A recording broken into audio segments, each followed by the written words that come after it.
Hello সবাইকে, দিনটি ছিল 17ই ডিসেম্বর। আমি গিয়েছিলাম ফ্লোটেলে মিষ্টি দুটো ক্লায়েন্টের মেকওভার করতে। এই দেখতে পাচ্ছ আন্টিটাকে, উনি আগে কখনো কোথাও সাজেনি, আমার কাছে ফার্স্ট টাইম সেজেছে আর ওনার এক্সপিরিয়েন্সটা উনি শেয়ার করছে, তোমরা শুনে নাও। ওনাদের প্রেফারেন্সটাই ছিল ভীষণই soft and subtle makeup. Aunty খুব ভালো, খুব সুন্দর সাজিয়েছো। Thank you Piya, thank you Jharna, দুজনকে অনেক ধন্যবাদ। আমি কোনোদিন সাজিনি, ফার্স্ট টাইম সাজলাম, আমি খুব খুশি। Thank you ma'am. আর এই হচ্ছে আমার সেকেন্ড ক্লায়েন্ট মিষ্টি। ইনিও খুব মিষ্টি একজন আন্টি। ইনি তো পুরো টাইম নিজের মেকওভার দেখে একদম খুশি হয়ে গেছে। ওনার মুখের হাসি দেখলেই তোমরা বুঝতে পারবে কতটা খুশি হয়েছেন।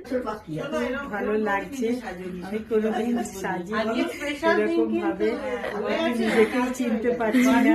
Thank you Piya, thank you Jharna, thank you চুল বেঁধে দেওয়ার জন্য থ্যাংক ইউ ঝর্ণা। এত সুন্দর চুল আমি বেঁধেছি। শাড়ি পরানোর জন্য তোমাকে সব কিছুর জন্য ধন্যবাদ Pia. Thank you thank you. পছন্দ হয়েছে তো? খুব পছন্দ হয়েছে। Thank you thank you. কারোর এক্সপেকটেশন ফুলফিল করা আর কাজের পরে এই হাসি মুখগুলো ধরে রাখাটাই আমার কাছে অনেক বড় পাওনা। আর তোমাদের সঙ্গে এই ছোট্ট রিভিউটি শেয়ার করলাম। পুরোটাই ওনাদের পছন্দ অনুযায়ী কাজটা করার চেষ্টা করেছি। চলো টাটা।